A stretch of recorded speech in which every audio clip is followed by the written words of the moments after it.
Check this out. Living life, doing our best, and helping families succeed in home ownership.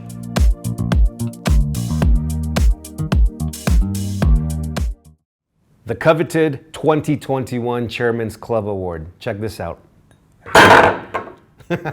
That is actually a good sign. Tell you a quick story. Many years ago, probably like 9-10 years ago, I won my very first award with my company, Guild Mortgage. And at the time, you needed to do 24 million in production. It's called the Circle of Honors. I was so excited to get the first award ever. And it was a lot of work, and just having this trophy of recognition felt so good. So naturally, like anybody, I go home and then I share it with my family, and I'm like, guys, check it out, I did it. Yo, Adrian, I did it. You know the Rocky movie? They see it, and one of my nieces is playing with it, and she does exactly that. She looks at it, tips it over, and the thing just shatters.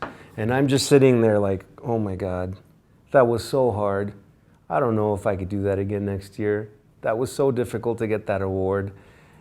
And I kid you not, every year after that, the next year I won another award. And the next year I won another award. And it's been happening for the last almost decade. And every year something happens to the darn thing. The next year my other niece broke it. The following year I accidentally broke it.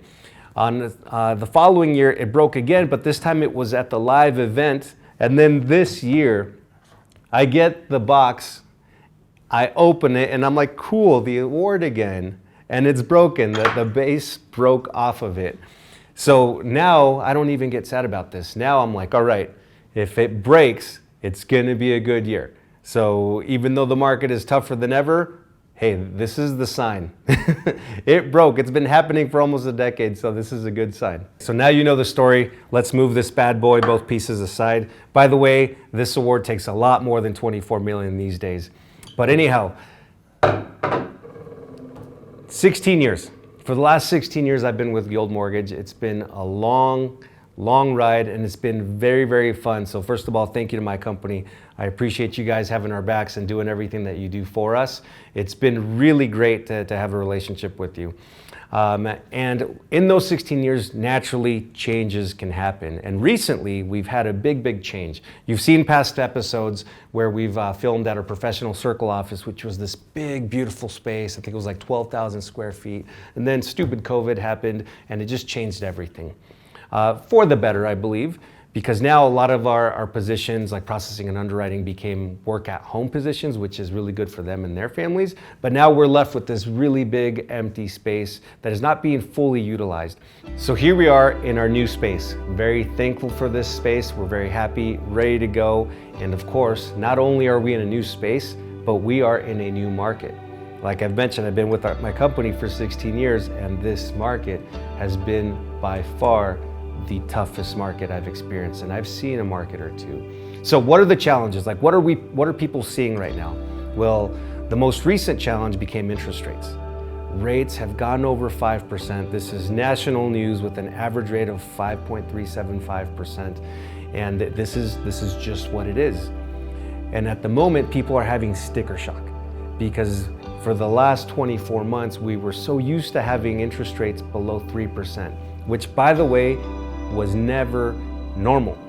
Interest rates that low are not normal. In a healthy market, a prime borrower, meaning someone that has a 740 credit score and above, is generally getting 4 to 5%. But what's happening right now is we have this sticker shock. We were so used to selling 2.5, 2.375 for 30-year fixed mortgages that when you see 5% and above, people are like, it's like this short circuit. I can't believe it. It's so high. And it's not that it's high, it's just that they were abnormally low, and now we're back up to where they should have probably been the whole time. But you know, things change, factors change. So that's the biggest, most recent challenge. The second challenge is still inventory. Inventory continues to be very tight, not enough months of inventory, which has led to multiple bidding situations, overbidding, overpaying, and that's just what we're seeing a lot of. It's a challenge that we started seeing last year in 2021, and it's definitely spilled over into 2022. And every report that I'm reading is suggesting that in 2022, we're probably going to continue to see more of the same. Interest rates still rising because the Federal Reserve has stated that the Fed funds rate will be adjusted multiple times this year. And then with tight inventory, probably going to still see competition in housing.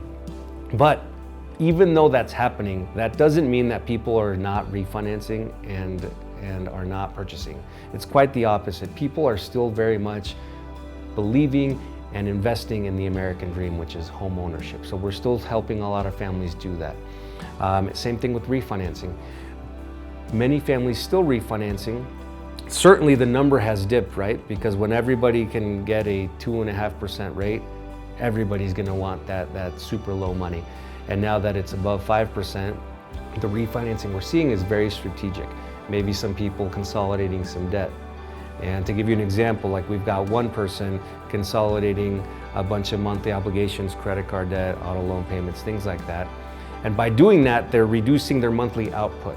So if the monthly output is reduced, let's say $700, and instead of you keeping this $700, you apply that towards the principal of your home, then now you're cutting the lifespan of your loan, which is a really good strategic move. So what's ahead? It's a very good question. We've already talked about rising rates, limited inventory, and home values being up. Well, generally when you see this, institutions start getting creative. And this is where you start seeing alternate financing options like variable interest rates. So hear me out. I'm not telling you go get a variable interest rate. I'm just telling you, in my experience, what I've seen come back. For the last decade, variable interest rates have been a thing of the past. Nobody liked them, nobody wanted to work with them because we all saw what happened. Well, nowadays, if you go on Google or any banking institution's page, you're starting to see people talk about variable rates. Maybe the 5-1 ARM, the 7-1 ARM, the 10-1 ARM. And what this means is that you're getting perhaps a lower than market rate that is fixed for a period of time, 5 years, 7 years, 10 years. However, here's the big mistake that was done years back, is not understanding what this means. So if you are playing in that space, you have to understand what your margin and your index is. Because when you get these temporary rates, 5, 7, or 10 years, you get to keep that same rate and that same payment for a limited time. However, at the end of that time, say it was 5 years, you will be subject to change.